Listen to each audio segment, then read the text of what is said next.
The Chilling Adventures of Sabrina. Drop the. Oh, sorry. Chilling Adventures of Sabrina. Season 1 is now on Netflix. And I actually saw this. I know this is not a review you're probably expecting from me in ever, but then I thought about it for a while, and I actually grew up reading Sabrina the Teenage Witch comics and watched some of the animated show too, and the original live action show. So I have been versed in this character, as the other Archie comics characters, but we'll talk about Riverdale in a bit. And this show, of course, is a more darker, modern take on the character of Sabrina Spellman. Her life in Greendale, her friends, her boyfriend, and the witches that she lives with, Aunt Zelda and Aunt Hilda, and her cousin Ambrose, and of course her cat Salem, and the adventures that they all have, and all the crazy stuff that happens, and yeah, that's one way to put it. And there's the devil in this one, who's much more prominent, and this is a darker show than what you might think of from the original character. And that can always be a little strange for some people because you've grown up with a certain version of this character, so sometimes there can be some adjustment periods that happen in terms of tonal shifts. Now, when I was saying I'll talk about Riverdale, here's what I meant. The thing about Riverdale that kind of bothers me, and it's not like I don't like the show or anything, it's entertaining. But the thing about Riverdale that bothers me is that it takes the characters that you've known for a long, long time, and I know it's based on an adaptation of those characters which came out in 2014 or something. I get that they're supposed to be a fresh take, but something about Riverdale that ruins it for me is that while it is a fresh take, it also loses what made us like the characters in the first place, or love the characters in the first place. Like when you talk about Jughead, Jughead is always hungry and he's always eating, and that's a funny little thing that you always associate with Jughead. In the show, there's one line where he says, "I'm always hungry," and that's something that always got me because we never really saw something like that. And this is something I really appreciate about Chilling Adventures of Sabrina because it doesn't lose the essence of the characters. It's a darker, grittier, more gothic horror take on this character and those around her, but it doesn't lose why we love these characters in the first place, particularly with Sabrina. Let's talk about her in this. Kiernan Shipka is pitch perfect as this character.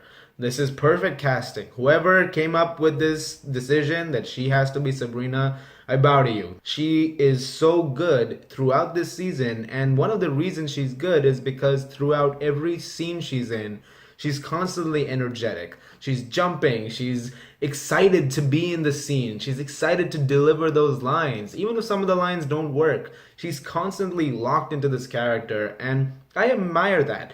Any character who is portrayed, if you are having fun doing it, that's good enough for me to watch it and be enthralled by what I'm seeing. Also really good are the aunts, Miranda Otto and Lucy Davis playing Aunt Zelda and Aunt Hilda respectively.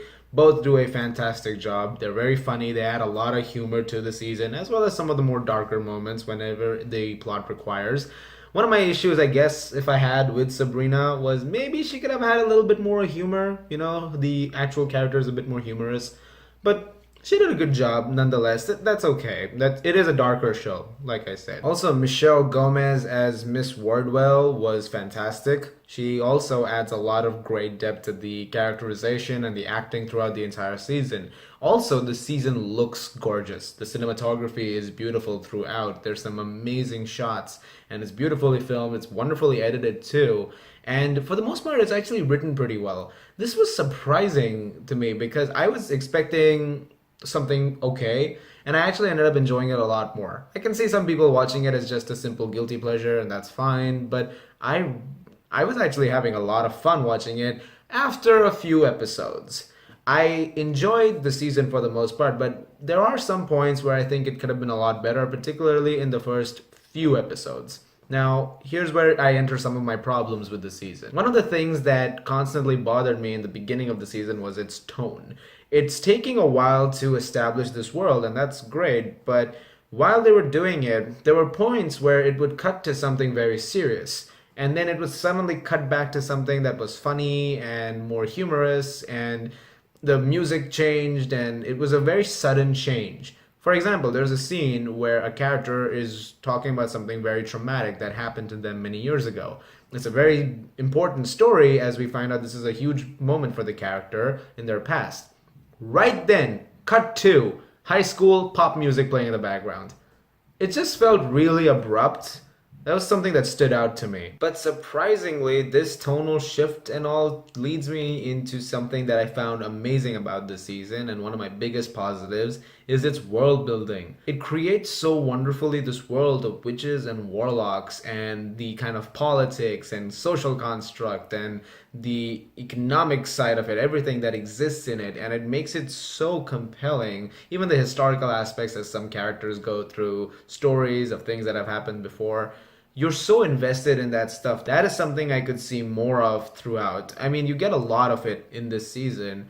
And it's funny because every time it cuts back to something else, you're like, go back to that. That's the interesting part. And sometimes it does do that. There's a lot of subplots where it'll cut back to high school every now and then, where Sabrina's talking to her friends Roz and Susie. And sometimes this can feel like a drag on the show because it brings up a few different things. Some of the things are very important. There's one subplot in particular with Roz, which is very important to the entire season, as well as Susie. And but then there are other things going on in the background, which they're trying to do in the high school, which feel a little less important in the long run because that feels like something that's just going on the side as a temporary thing until the next thing comes along to enhance the fixing of a problem, so to speak. And there's some elements also with Sabrina's boyfriend Harvey that are brought up, which I'm not going to go into spoilers because that's a major plot point of the entire season, and you should see what I mean by that. There were a few points where you kind of had a lull. There was a few points, especially in episode 5, which is essentially a detour episode, which was fun. Very entertaining episode, very well done. But it also felt like, again, a detour moment from the rest of the season going on, from the rest of the important parts of the season. But it did lead to one very important plot moment, so it does count in that regard. If it was completely useless, I would have said something. And like I said, some of the dialogue could be a lot better. There are some moments where it's just really cheesy and the dialogue it could have been improved a bit in a few scenes for sure. But aside from that, like I said, the performances, the way it's shot, the production design is stunning. It's amazing work. Netflix has outdone themselves so many moments here in this season. I absolutely adored it. The costume designs, the makeup. There's this monster they've made in this, which is not CGI. Amazing work. Has to be commended on all accord. I mean, fantastic job. I can talk forever about Kiernan Shipka's portrayal. It's that good. It's perfect. That's what I get back to the thing I was saying regarding with Riverdale and this. This really does a good job of maintaining the essences of these characters a lot better than I think Riverdale does. But if you're a fan of Riverdale, that's fine. I mean, I'm not saying that it's a bad show or anything. I do enjoy it. I just think that it does have that one flaw, a core flaw in it personally, and that does kind of bother me.